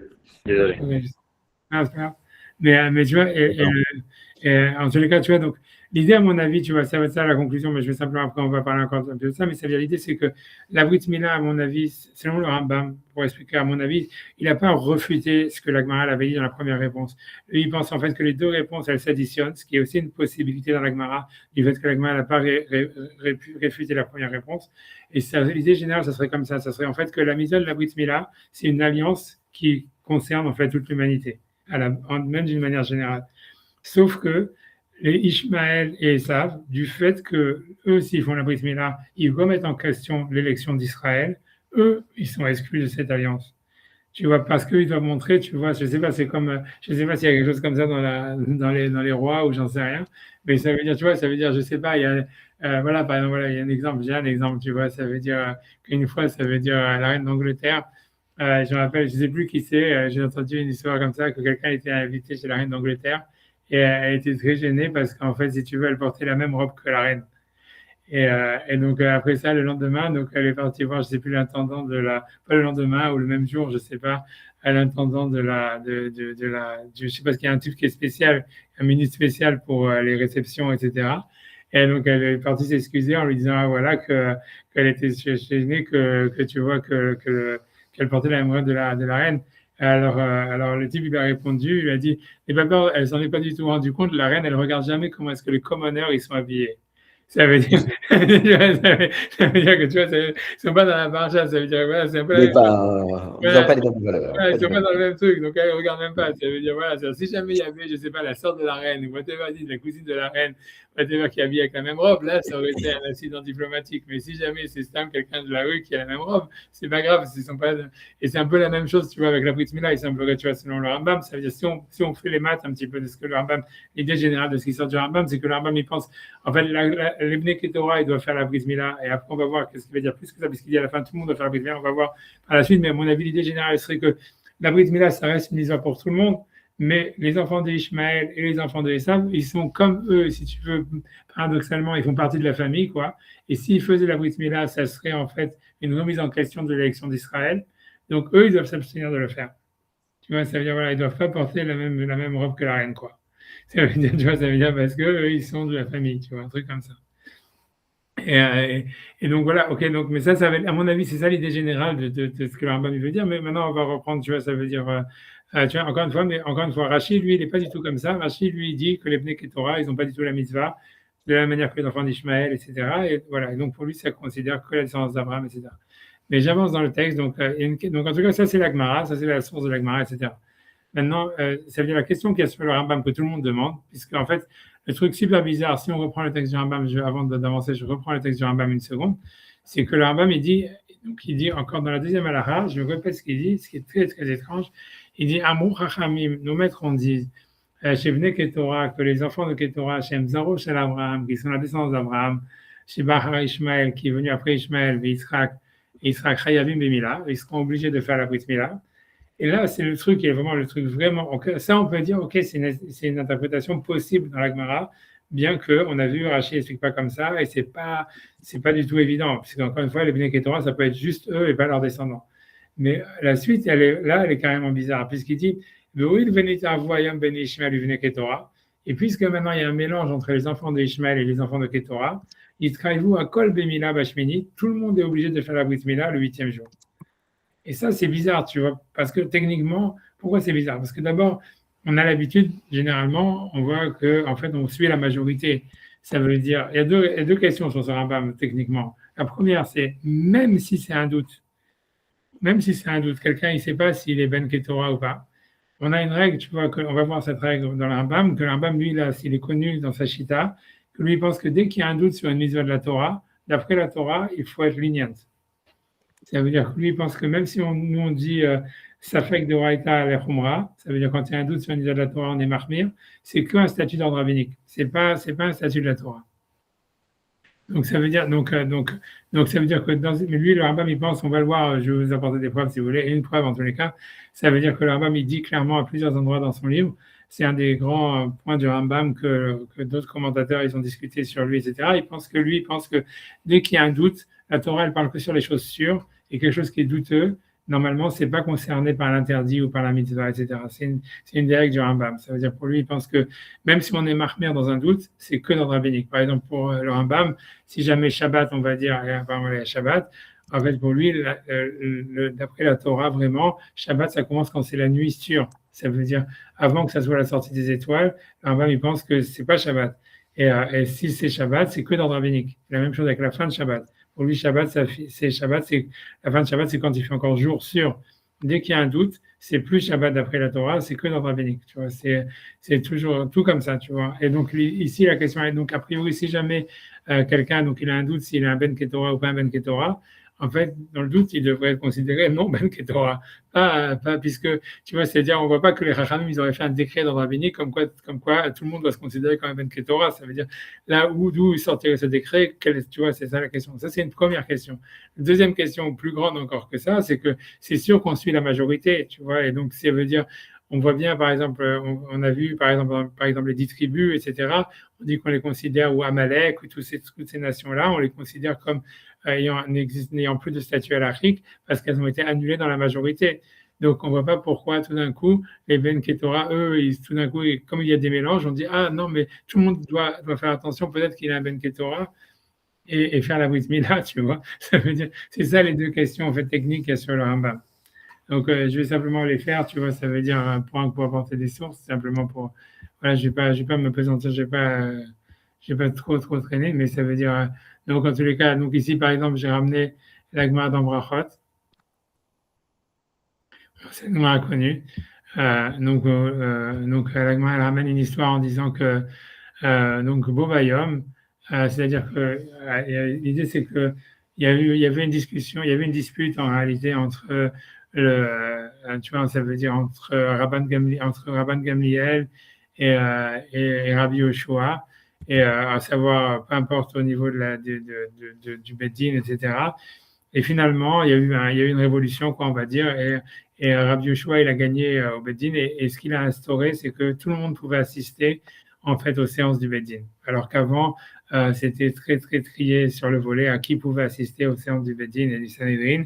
Il fallait avoir à l'intérieur, être pur à l'intérieur comme à l'extérieur. Et la question de savoir c'est comment est-ce qu'il savait qui était pur à l'intérieur comme à l'extérieur, c'est une grosse question. Mais peu importe, dans tous les cas, Rabban Gamliel, il disait que celui qui pouvait rentrer au Sanhedrin, il faut qu'il soit aussi pur à l'intérieur qu'à l'extérieur. Et donc, il y avait très peu de gens en fait qui avaient accès au Sanhedrin. Il y a eu une révolte. Et Rabbi Yoshua, finalement, il a dit que tout le monde pouvait être accepté, tout le monde avait le droit d'assister aux séances du Sanhedrin. Et ce jour-là, il y a eu plein de questions qui jusqu'à maintenant n'avaient pas de réponse, qui ont eu des solutions. Et donc la Gemara nous ramène une des histoires qu'il y a eu le jour où en fait tout le monde avait le droit d'assister aux réunions du Sanhedrin. Donc on nous dit Tetnan Bobayom, donc une des choses ce jour-là où donc tout le monde pouvait accéder au Beddin. Donc il y a un type qui était Ba Yehuda Ben Ger Amoni, donc il y a un type qui s'appelait Yehuda, qui était lui-même un converti Amoni. Donc normalement les Ammonites ils doivent attendre 3 générations, non même pas, ils sont interdits d'avoir des relations, de se marier avec une juive, puisque ils sont Moavi, Ammoni, ils sont interdits de se marier. C'est pas seulement Moab, non? Il n'y a pas d'histoire justement Ammon, oui, et Moab, non? Non, normalement, non, tu vois, Ammon ou Moab, tu vois, c'est toujours interdit, c'est que les femmes sont permises et les hommes sont interdits. Ah, Gam pour Ammon. Ouais, c'est ça, tu vois. Donc lui, il était un converti Ammoni, et il est venu au Beth Midrash, et Amalahem, Ma'ani lavo bekal, est-ce que je peux me marier avec une juive? Donc Amalo Rabban Gamliel, donc Rabban Gamliel qui était le natif du Beddin, il lui a dit jusqu'à maintenant, il a dit Asur ata lavo bekal, tu n'as pas le droit d'avoir des relais de te marier avec une juive. Amalo Rabbi Yoshua, Mutar ata lavo bekal. Rabbi Yoshua, il en a prouvé lui, qui était le révolutionnaire, quoi. Il dit non, tu peux te marier avec une juive. Amalo Rabban Gamliel, Valo Gvar Neemar, Lo Yavo Ammoni ou Moavi Bikal Hashem. Rabban Gamliel a dit, mais c'est un verset explicite de la Torah qui dit Ammoni et Moavi ne peuvent pas se marier peuvent pas venir dans l'assemblée d'Hachem, donc ils sont interdits de se marier avec une juive. Amalo Rabbi Yoshua, il a répondu, Veki Ammon ou Moav Bimkoman Anashvim. Est-ce que Ammon et Moav, ils sont fixes dans leur endroit pour qu'on sache qui est Ammoni, qui est Moavi? Gvar ala Sancheriv, Melech Ashur, donc il est déjà venu Sancheriv, le roi de Ashur, qui était donc le grand-père de Nabucodonosor, donc qui avait déjà exilé les 10 tribus. Wilbel Kolaumot, et lui, il a exilé toutes les nations. Shinemar, Vasir, Gvulatamim, Vatudotehem, Shosim, Borit, Kvar, Kabir Yoshvim. Ça veut dire, comme toutes les nations, elles ont été, je ne vais pas traduire le pasouk, peu importe, tu vois ce que le pasouk dit, c'est un pasouk dans Ishaïa. Donc, vous avez la traduction en bas. Tu vois, ça veut dire, en tout cas, il a dit, je vais mélanger les nations, etc. Et donc, grosso modo, et donc, il va dire, Rabbi Yoshua, Kol des Parish, mais Rouba Parish, ça veut dire la majorité, comme lui, même si on sait qu'il est Ammoni, et qu'a priori, lui-même, il se considérait comme Ammoni, mais on dit, comme il y a eu un mélange, donc maintenant, on va dire que celui qui vient d'une nation quelconque, on considère qu'il vient de la majorité. Et donc, la majorité, s'ils sont convertis au judaïsme, ils peuvent se marier avec des juifs. Et sur ça, l'Agma a dit, Amalo Rabban Gamliel, Valo Gvarnema, Baharaken, Hashem, Ben Amon, Gvar Shavu, bref. Tu vois, j'ai pas envie d'entrer dans toute l'histoire, etc., de qu'est-ce que ça veut dire, mais en tout cas, la conclusion, elle est, tu vois, ça veut dire la conclusion, elle est que finalement, Miyad Itiru, Lavo Bekal. Grosso modo, c'est que la conclusion, elle est que le Beddin lui a permis de se marier avec une convertie, avec une femme juive. Et donc, l'idée, c'est que quoi est-ce qu'on voit de cette Gemara, et c'est ça la halakha, ça veut dire qu'on voit qu'on va suivre la majorité. Donc, la question est de dire pourquoi est-ce que Rambam, il dit non, mais pour la Brit Mila, quelqu'un, il doit se considérer peut-être qu'il est un fils de Ketora, et donc il devrait faire la Brit Mila. Tu vois, ça veut dire, on voit quand même sur un interdit de la Torah beaucoup plus grave qui est d'avoir des relations, de se marier avec Ammoni et Moavi, on considère que tout le monde est mélangé. Et même si le type, en fait, il dit lui-même qu'il est Ammoni, et a priori, il venait de l'endroit qui s'appelait Ammoni, malgré tout, Rabbi Yoshua lui permet, et on te dit que le Sanhedrin, il a statué qu'il pouvait se marier avec une femme juive. Donc pourquoi parce qu'on suit la majorité, pourquoi ici on suit la majorité? Ça, c'est la première question. Deuxième question, ça veut dire Kia, ça veut dire j'ai deuxième question, j'arrive. J'ai une seconde. J'ai bientôt fini. Je ne vais pas vous saouler trop longtemps. J'espère que ça ne vous ennuie pas trop qu'on court, j'en sais rien. Mais tu vois, donc, en tous les cas, deuxième chose que j'ai ramené ici, donc ça, c'est le Rambam qui est connu. C'est un des Rambam où il y a une source. Ça veut dire que ça part sur les lois des impuretés. Mais la raison pourquoi est-ce que je joue avec ce Rambam, c'est juste sur ce principe. Voilà, ça veut dire ici, donc ça, c'est le Rambam qu'il faut se rappeler. Donc ça, c'est dans la loi d'impureté, chapitre 9, halakha 12. Il dit d'abord, il y a Doua, c'est quelque chose qui est connu. Chez quand les lois Tumot, que toutes les impuretés dont il a parlé, ou Kayotse Baen, et toutes ces choses-là, chez Mishum Safek, toutes choses sur lesquelles il y a un doute, elles sont interdites. Ariane Shel Divrem, c'est que d'ordre rabbinique. Mina Torah, ça veut dire tout ce qui est interdit d'après la Torah, ce qui est impur d'après la Torah, et là, Mishnitmat Tumat Vadai, que quelqu'un qui est impur d'une manière certaine. Aval Kol Asfekot, mais tous les doutes, ça veut dire Ben Bemahalot, que ce soit en fait de la nourriture, Asurot, ça veut dire tu ne sais pas si ça c'est kasher ou pas kasher, Ben Barayot, ou sur un interdit sexuel, que tu ne sais pas si c'est un inceste ou pas, Shabbatot ou Shabbat, voilà. Enan Lahem Elamidi Vesofrim. Ça veut dire que tout ce qui est, tu vois, ça veut dire, voilà, c'est que interdit dans rabbinique. Et donc ça, c'est l'avis de Maïmonide. Je n'ai pas dit qu'il n'y a pas des avis divergents, mais Maïmonide ici, c'est simplement parce que c'est là où c'est un des endroits les plus explicites sur ça. Donc dans les lois d'impureté, chapitre 9 halakha 12, lui dit, mais c'est un principe tu vois, général sur Maïmonide, que dès qu'il y a un doute, c'est que d'après la Torah, c'est permis, et c'est que l'interdit est que dans rabbinique. Alors tu vois, donc on voit, alors, ici dans les Bnei Ketorah, c'est pourquoi est-ce que dans le doute, il va dire, voilà, les Bnei Ketorah, tout le monde doit se considérer dans le doute comme Ben Ketorah, et il doit faire la Brit Mila dans le doute. Tu vois, ça veut dire qu'il ne peut pas y avoir un décret d'ordre rabbinique qui dit aux non-juifs, dans le doute, vous devez penser que vous êtes un Ben Ketorah et vous devez faire la Brit Mila. Même s'il y aurait une mitzvah sur les Bnei Ketorah, voilà, il ne peut pas y avoir de décret d'ordre rabbinique sur les crimes, tu vois. Et puis, ils ne l'ont pas accepté, voilà. Donc c'est une question, tu vois, tout ça, c'est des questions. Si vous voulez, encore une dernière source, si vous voulez, ça veut dire, on voit dans les lois, par exemple, ici, dans les lois où je veux dire simplement la chose, tu vois, que moi je veux dire qui est simple, ça veut dire, tu vois, ça veut dire ici, donc dans les lois de la Brit Mila, j'espère que je vais retrouver. Des secondes. Voilà. Ça veut dire, le Rambam, ici, dans les lois de la Brit Mila, il dit comme ça. Il dit Akum Shetzaïr Lato Horlato. Ça veut dire un non-juif ou même un idolâtre qui veut couper son prépuce, Mipne Maka, parce qu'il a un problème, il a un problème de santé, il a une plaie, ou Mipne Shechin, voilà, quelle que soit, c'est une infection, chez Nolodba, Aya Asur Israël Ortochoto. Ça veut dire un juif, il n'a pas le droit de lui couper ça. Chez Akum En Maalin Lo Oto Miyad Mita, Velo Moridin Oto Elea. Parce qu'un non-juif, mais ici il parle d'un non-juif qui n'a pas accepté sur lui cette mise de noir, donc qui fait la voie d'Azara, on n'a pas à le tuer, mais on n'a pas à lui sauver la vie. Alors si ici en lui faisant la Brit Mila, on lui sauverait la vie, on a un interdit de lui sauver la vie. Il dit le Rambam à la fin, Aflapi Shinasit Mitzvah Berfuazo. Ça veut dire parce que même si en fait on fait une mitzvah en lui faisant cette Brit Mila, malgré tout, c'est interdit. Shariel Lonit Kavel les mitzvahs parce que lui, il n'a pas l'intention de faire une mitzvah. Et après ça, il dit le Rambam est fini. Il dit le Firachemit Kaven Akum le Mila. C'est pour ça que même si ce non-juif, donc qui fait la voie d'Azara, qui n'a pas accepté cette mitzvah noire, lui, il a l'intention de faire la mitzvah de Brit Mila. Mutar le Israël Amuloto. Un juif, il a le droit de lui faire la Brit Mila. Parce que, même s'il lui sauve la vie en faisant ça, parce qu'il a une infection, à partir du moment où ce non-juif, il aurait l'intention de faire la Brit Mila parce que c'est une mitzvah, alors le juif, il peut le sauver, ou il a une mitzvah de le sauver, et de lui faire la Brit Mila.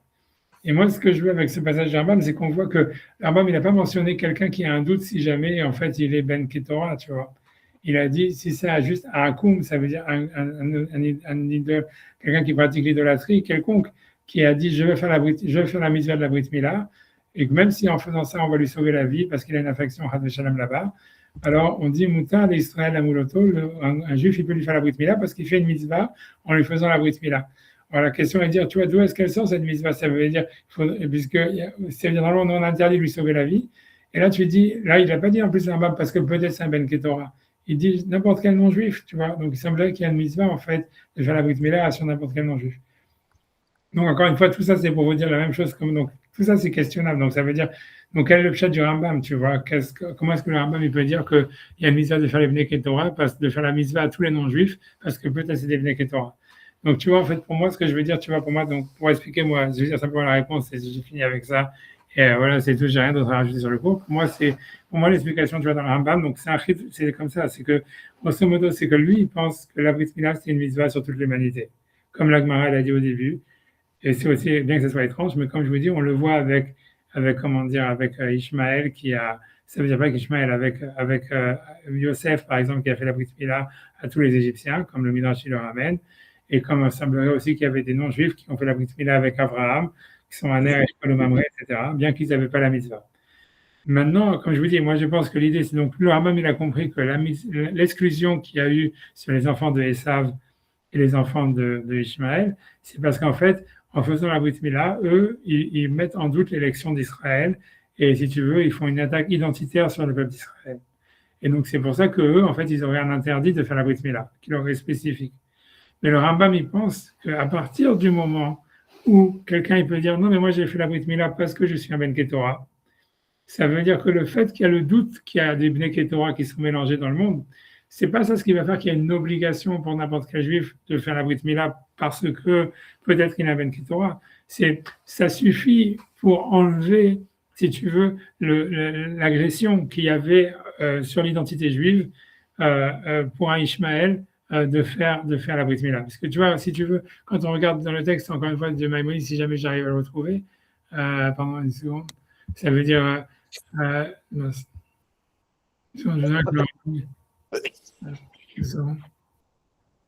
voilà, c'est-à-dire quand si on prend le texte de Maïmonide, on voit bien que tu vois bien que dans les lois de la circoncision, il dit il y a une misère de faire la Brit Milah à tout le monde, à tous les non-juifs. Il dit puisqu'il y a des Béné Ishmael qui sont mélangés dans les Ketorah, dans les enfants de Ketorah, maintenant tout le monde est obligé de faire la Brit Milah le 8e jour. Et tu vois, pour moi, ce qu'il veut dire par là, ça ne veut pas dire parce qu'on a un doute, peut-être c'est un Ben Ketorah. Il veut dire du fait que l'exclusion qu'il y avait sur les enfants d'Ishmaël et les enfants de Esav, elle était en fait, si tu veux, liée au fait que le fait qu'il fasse la Brit Milah, c'était une remise en cause de l'élection d'Israël et de l'identité d'Israël. Donc, maintenant qu'en fait, il y a aussi les Bnei Ketorah, ça veut dire grosso modo tous les autres humains. Ça veut dire qu'eux ne remettent pas en doute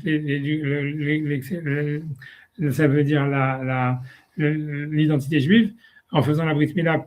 En fait, voilà. Et donc, eux, ils auraient la mitzvah de faire la Brit Milah parce que c'est une mitzvah qui avait été donnée à toute l'humanité. Donc maintenant, tous les goyim, même les enfants d'Ishmaël, même les enfants de Esav, ils peuvent faire la Brit Milah, puisque si tu veux, cet interdit, en fait, qu'il y avait sur les enfants d'Ishmaël et les enfants de Esav de faire la Brit Milah, il était en fait passager, il était lié au fait que l'élection d'Israël n'était pas encore évidente.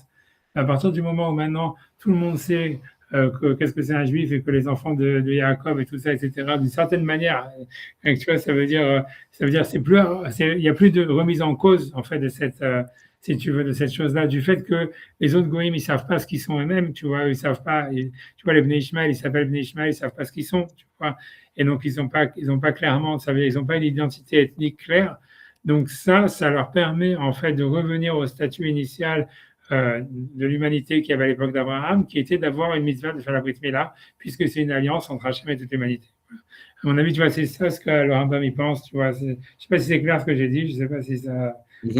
Voilà, j'ai rien d'autre à Là, vu qu'on touche le sujet, je sais que c'est pas du tout l'intérêt du Rambam, mais sur le sujet du lien entre le fait que Abraham aurait fait une faute sur c'est la rival qui considère ça qu'il a fait une faute de faire un à Ishmael, c'est qu'il lui donne à Ishmael, c'est qu'il lui fait qu'il y a une artaka baret, des choses comme ça, non, c'est des choses qui existent. Qu'est-ce que ce chien, le lien? C'est dans le Zohar, il y a ça. Ça veut dire le Zohar, il dit, tu vois, ça veut dire un gros truc pour le Zohar, c'est super grave qu'en fait Ishmael, surtout, il avait eu la Brit Milah avant qu'Israël soit né. Mais tu vois, que c'est ça ce qui entraîne tout le pouvoir que les enfants d'Ishmaël ils ont sur les enfants d'Israël, et que c'est un gros, si tu veux, parce que c'est un srout, si tu veux, ça veut dire que, et tu vois, pourtant c'est Hachem qui a demandé, tu vois, c'est Hachem qui a dit à Abraham de faire la Brit Milah à tous ses enfants, et ça c'était avant la naissance de Yitzhak, tu vois. Et Yitzhak, si tu veux, c'est le premier enfant qui est né à travers la Brit Mila, puisque voilà, c'était ça l'idée. Ça veut dire qu'il fallait justement, Hachem, il a demandé à Abraham de faire la Brit Mila pour qu'il puisse avoir un enfant qui soit Kadosh et qui est Yitzhak. Mais l'idée, c'est que Hachem, au même moment, il a demandé à tout le monde, à Abraham, de faire la Mila à tous ses enfants. Et donc, il s'est avéré que Ishmaël était déjà, il avait la Brit Mila au moment, avant la naissance d'Yitzhak. Et pour le Zohar, tu vois, c'est un truc, tu vois, super grave, quoi. C'est pas super grave, mais qui entraîne, si tu veux, les problèmes qu'il y a avec Israël, etc. Ouais, un truc comme ça, tu vois. C'est sûr, tu vois, c'est surtout que c'est compliqué, tu vois. Ça veut dire, tu vois, il y a un double problème, tu vois, je pense, tu vois, c'est quand tu regardes dans l'histoire, c'est le premier problème. C'est vrai que c'est pas qu'Abraham, il a fait la Brit Mila, c'est qu'Abraham, tu vois, il préférait Yitzhak à Ishmaël au début, en tous les cas, et que voilà, et que c'est pour ça qu'il demande à Hachem, même quand Hachem il lui promet d'avoir Yitzhak, il lui dit, mais j'ai déjà Ishmaël, pourvu que Ishmaël il soit à tes yeux, etc. Donc ça veut dire, on voit que il y avait, si tu veux, une sorte de, il y avait un problème. Ça veut dire déjà, c'est sûr que c'est un problème parce que c'est un manque de respect par rapport à sa femme, par rapport à Sarah, etc. Et d'un autre côté, mais c'était pas que le seul coupable, parce que tu vois que même Sarah elle-même, elle croyait plus avoir un enfant, tu vois. Et en fait, si tu veux, c'est ça ce qui a entraîné le problème. Ça veut dire, c'est le fait, tu vois que, et d'un côté d'Abraham, il n'y avait pas de désir d'avoir un enfant, et du côté de Sarah, il y avait comme une sorte, tu vois, de désespoir, tu vois, ça veut dire d'acceptation, de résilience sur le fait qu'elle n'allait pas en avoir, tu vois. Et ça, c'est alors que Hachem, si tu veux, l'avait promis à Abraham et à Sarah, tu vois, il avait promis qu'elle allait avoir des enfants. Et c'est ça, en fait, qui a créé le problème. C'est ça ce qui a nécessité la Kedat Yitzhak. Tu vois, c'était un peu, tu vois, c'était comme, tu vois, Hachem, il voulait apprendre une leçon, tu vois, en disant, voilà, si tu voulais pas cet enfant, alors vas-y, va le tuer maintenant, tu vois. C'était une manière pour lui dire, voilà, ça veut dire, tu vois, on voit qu'il y avait, c'est ça le tikkun, quoi, de dire, tu vois, c'était la manière de réveiller l'amour paternel chez Abraham, qui était manquant, par rapport à Yitzhak.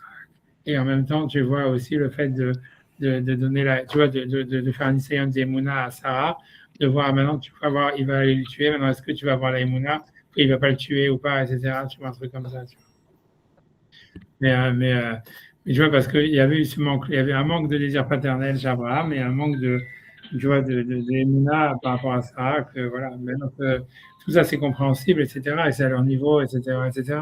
Mais si tu veux, c'est ça, et c'est sûr que c'est ça ce qui a donné, tu vois, tu vois, c'est ça ce qui fait que Ishmaël, il avait, tu vois, il a ce pouvoir, tu vois, en fait. Tu vois, c'est dans le Zohar, il y a des choses comme ça, tu vois. C'est sûr que ouais, c'est qu'est-ce que tu veux, c'est comme ça, il y a du vrai là-dedans, tu vois. Après ça, je peux dire, puisque c'est quand même, tu vois, on se voit de ma mère, je peux dire le chat de ma mère, que ma mère, elle disait que c'est parce qu'en fait, Sarah, elle avait manqué de patience, elle aurait pas dû passer Agar, et que si jamais, en fait, elle aurait gardé la vie, et que ma mère puisse passer à faire quelque chose, tu vois, puis à être patiente encore, puis il n'y aurait pas de problème, tu vois, puisque Attends, voilà, il y aurait pas Valentin, tu peux te mettre sur mute? Valentin? Ouais, ok. Tu vois, ce que ma mère elle disait un truc différent, tu vois, que dire que voilà, que le manque d'Emouna, il était déjà de fait d'avoir donné Agar, tu vois, à Abraham, c'était un manque de patience, tu vois. Si Hachem lui avait dit, tu vas avoir une descendance, etc., tu vas avoir des enfants. Alors pourquoi tu vois, ça veut dire pourquoi tu fais quelque chose, tu vois, attends, c'est tout, tu vois, et c'était un manque de patience et ça a entraîné tous les problèmes. Un truc comme ça. Le Rav Shapira, il ramène un truc comme ça où il dit, il reprend le chat de haute mer, il dit Dieu lui a dit, quand il a dit sort de la tente et tout, il dit à Abraham, je donnerai une descendance, et Abraham et Abraham, que c'était un Shinou Basséder, c'est-à-dire que autant Yitzhak c'est une malade Basséder, enfin que ça dépasse l'ordre du monde, alors que Yitzhak il a changé effectivement l'ordre du monde, quoi. Je sais pas, c'est ça qui crée le désordre et tout. Bon, je sais pas. Ok, c'est vrai, ouais, peut-être, tu vois, j'en sais rien. Ouais, peut-être, tu vois, j'en sais rien, tu vois, c'est vrai. Ouais. La question, vraiment, de savoir, c'est ce que tu vois, parce qu'on voit qu'Abraham lui-même, il n'avait pas, en fait, si tu veux, il n'aurait pas pu avoir des enfants normalement. C'est un miracle qu'il ait un enfant comme Ishmaël. Ça vient normalement, lui-même, il était, d'après la Gemara, il était lui aussi stérile, tu vois. C'est pas que Sarah qui était stérile. Tu vois, tu vois, c'est quand même un miracle, tu vois. Et tu vois, dans les Midrashim, on voit qu'Agar, elle avait plein de mérites, tu vois. Ça veut dire, on dit, voilà, qu'Hachem il parle, tu vois, la Gemara, elle en parle beaucoup, tu vois, ça veut dire, tu vois, c'est compliqué tout ça, tu vois, tu vois, c'est whatever it is, tu vois. Ça veut dire, a priori, tu vois, c'est le vrai problème. Ça veut dire, il y a un problème au niveau de Agar, tu vois, c'est compliqué, tu vois. Ça veut dire, le problème, d'après encore une autre interprétation, tu vois, d'après, a priori, tu vois, le truc, c'est que Agar, elle avait un très grand niveau spirituel, mais qu'en fait, si tu veux, le problème, elle a fait une faute, tu vois, si tu veux, en manquant de respect à Sarah, et ça, en fait, ça a fait que son fils, il était péré Adam, ça veut dire, ça va être un mec, tu vois, qui manque de respect aux gens, tu vois, surtout qui est agressif, et voilà, quoi, parce que tu vois, voilà, c'est tout, elle avait ce défaut, tu vois, c'est-à-dire. Mais bon, tu vois, c'est compliqué, tu vois, c'est whatever it is, tu vois. Je sais pas quoi te dire, tu vois, c'est le cas ici, le Rambam, il semble dire on a l'impression que le Rambam, il veut penser que cette histoire de Ishmaël comme étant, tu vois, un agresseur, tu vois, lui, en tous les cas, on a l'impression qu'il veut mettre ça au passé, quoi. Quand il veut dire, voilà, en fait, mais les enfants d'Ishmaël, maintenant, ils ont une mise sur la Brit Mila, et pas simplement les enfants d'Ishmaël, comme toute l'humanité et tout ça. On a l'impression qu'il veut dire, c'est comme si la Torah les avait exclus de l'humanité à un moment, et que maintenant, lui, il disait le Rambam que voilà, comme il y a les Bnei Torah, qu'ils ne savent pas même ce qu'ils sont, etc.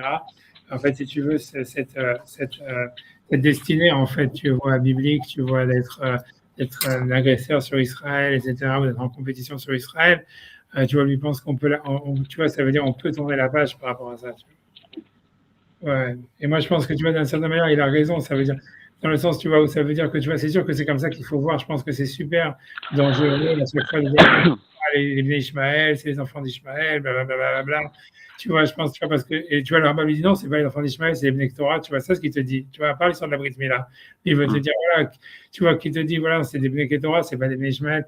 Et tu vois, comme la Gemara dit, tu vois, en fait, voilà, non, c'est plus des harmonies, c'est des autres choses, tu vois.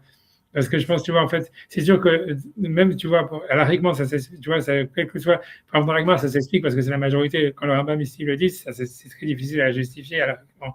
Mais lui, il le dit parce que, tu vois, à mon avis, l'idée, c'est quoi là? C'est-à-dire que, tu vois, si tu commences à garder des identités en disant, ah, c'est les Esav, ils nous détaillent, c'est tout ça, etc., parce que c'est des Esav ou c'est Amalek, et tu dis, ah non, mais ceux-là, c'est des Ishmael, et nous, tu vois, ils nous détestent parce que c'est des Ishmael et tout ça.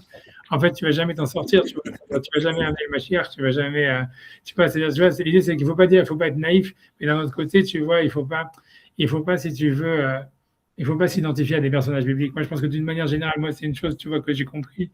Ça veut dire, c'est de la maladie mentale, honnêtement, tu vois, de s'identifier à des personnages bibliques. Et ça veut dire, et nous, ça veut dire n'importe qui, en fait, n'importe quel juif, il a tendance à faire ça parce que tu vois, il se dit, ouais, voilà, tu vois, je veux dire, c'est normal que tu te prends pour tous les personnages de la pièce, si tu veux, le texte qu'on te donne dans la Torah, etc. Mais au fond, tu vois, ça amène que des choses négatives, je peux te le dire 100%. Et je pense que le sens, tu vois, justement ce que la Gemara elle a voulu faire et ce que Saint Talmid Racham, tu vois, c'est quelqu'un que justement qui s'identifie pas au personnage biblique, qu'il soit positif ou négatif, tu vois. Ça veut dire, tu vois, ça veut dire pour lui, ça veut dire, ok, tu vois, il y a l'histoire de Moshe. Moshe, il était, tu vois, il était une fois dans l'histoire. C'était, si tu veux, whatever it is, c'était un type spécial. Moi, je suis pas Moshe, tu vois, et j'ai pas à être comme Moshe. Tu vois, ça veut dire, alors je dois apprendre ce que Moshe dit, je sais ce que la Torah nous dit, etc. Mais moi, je suis pas Moshe, je suis pas Aaron, je suis pas Abraham, je suis pas Israël, je suis pas Yaakov, je suis pas tout ça, tu vois, ça veut dire, eux, tu vois, c'est des exemples pour nous, ils ont des messages pour nous, on doit étudier ce qu'ils doivent dire, on doit garder, tu vois, les mitzvot de la Torah, etc.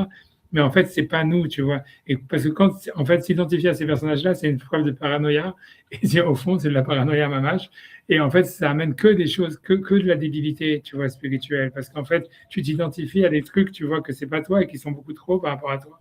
Et que tu vois, et voilà, il faut pas le faire, quoi, grosso modo. Mais de la même manière, tu vois, identifier des gens à des ennemis. De la même manière qu'il ne faut pas s'identifier à Moshe, il ne faut pas s'identifier à Aaron, il ne faut pas s'identifier à Abraham.